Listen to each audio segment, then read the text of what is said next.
Hello, in this video, we want to set up our class.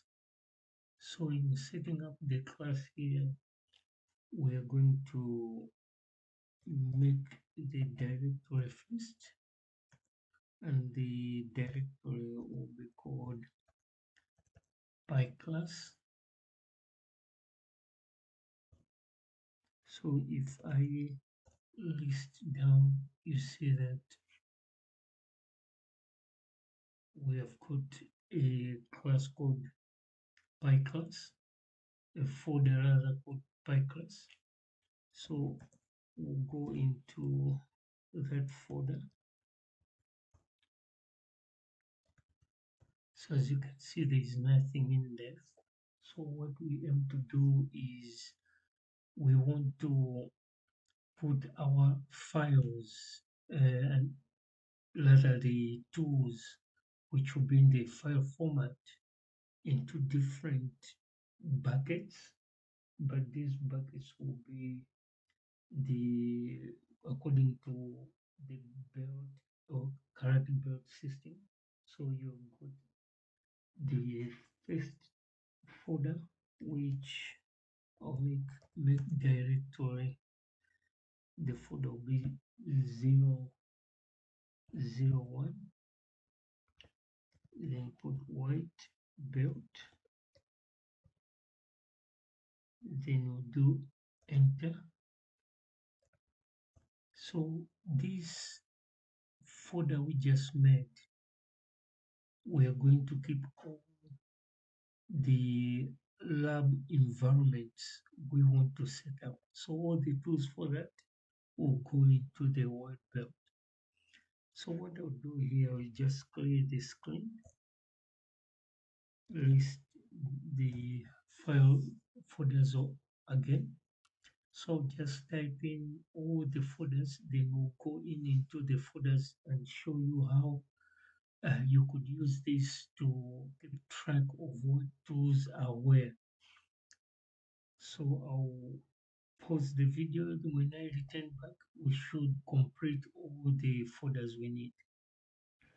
So here, as you can see, I've done a text file, and in the text file, you can see I've put the belts corresponding with what activities or tools needs to go into those levels. So it's from 1 up to 11 here.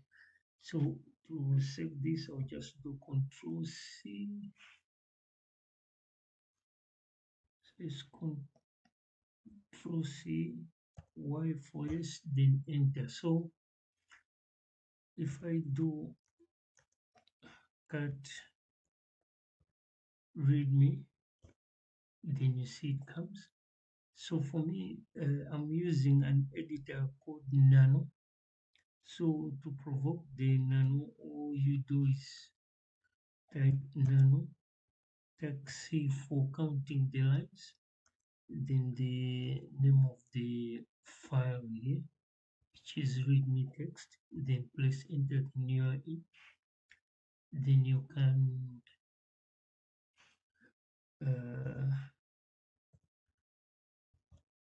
type in here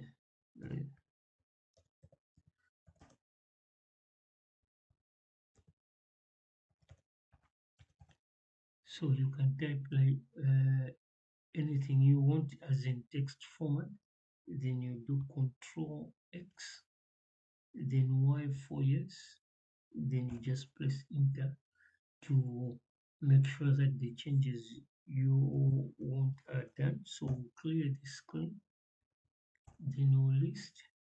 If I do cut again and cut readme,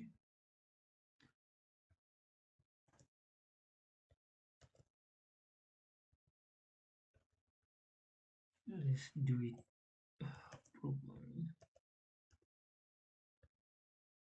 Then press enter, then you see that the message at the bottom is there. So this is how we are going to sort. So we'll be looking for the domains, but then we want to look at the subdomain. Why do we want to look for subdomain? Let me go to a presentation.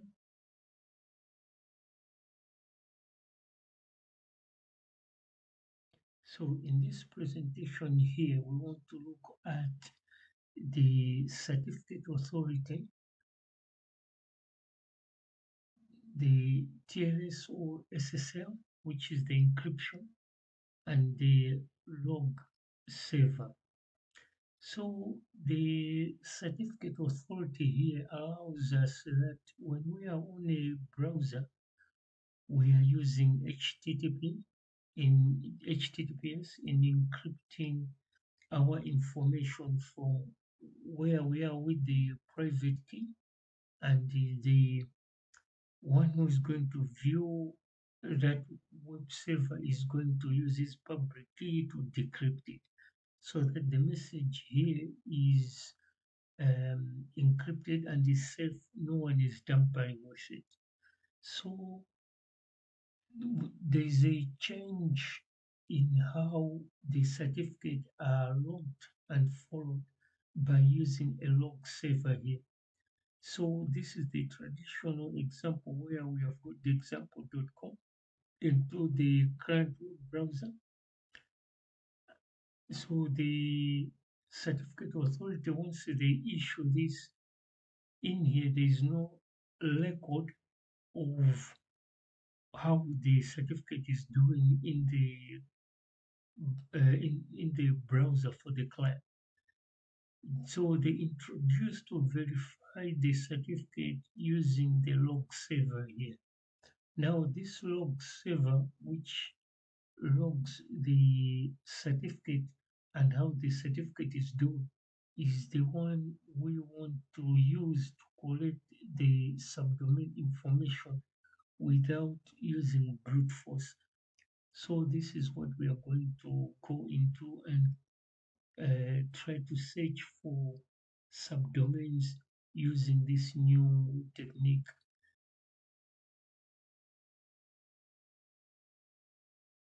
So here we are going to go into the web attacks. So to do that, I'll change directory. I'm already in the Py class.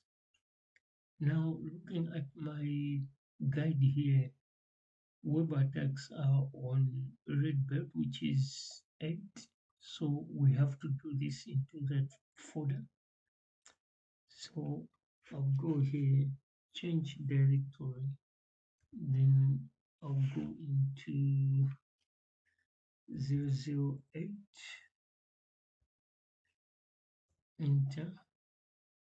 So clear the space here. Then we are going to use to copy the code from GitHub. So to do that, we'll do git clone, then the URL, then is github.com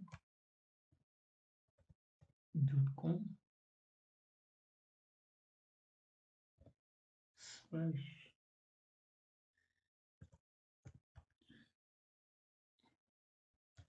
so is by be geek slash ctfr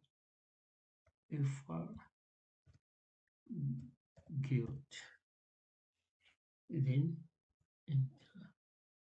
So we have copied and we have got the file which is the ctfrf. So we'll go into that folder. So as you can see, we have got the ctfr.py license readme and requirements text. So to install here, we are going to do pip3 install. Then we are going to put a switch which is tag R, then the requirements. So requirements.text, then you do enter. So here we can see that the root user, so we need to install pip. To do that, we just do pip we'll do apt get first. So apt get install Python 3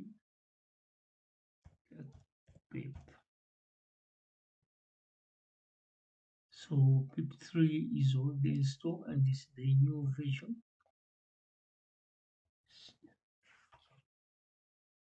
So the requirements are already satisfied. Request is so they are all satisfied.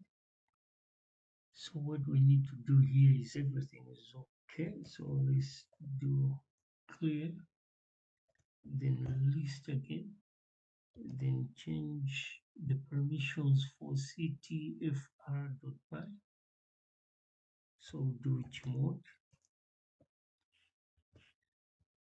plus x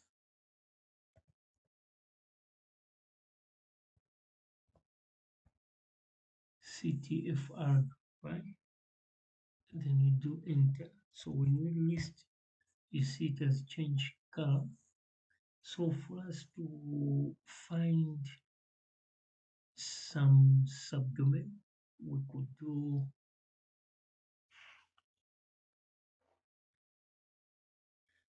so in this example what we'll do is we'll do ctfr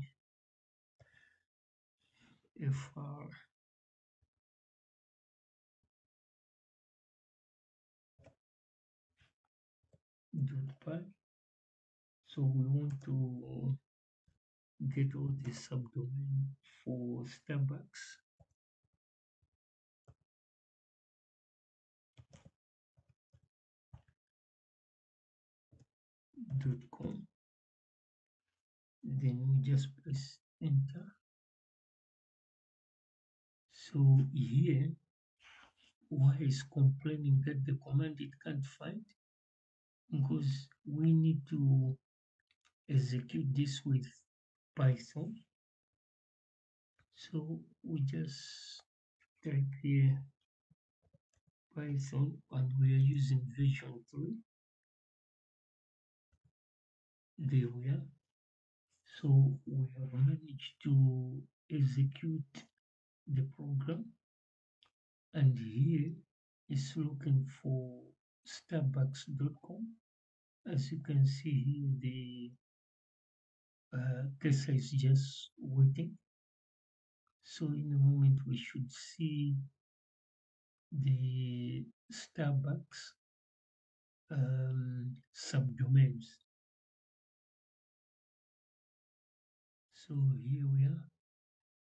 These are the subdomains which we have managed to pull from Starbucks using these two. So you can see there's lots of subdomain which we can look at, and here the SO3 does the cloud services either in Amazon. So as you can see, we have got lots of information to go through. So with that, I thank you for viewing.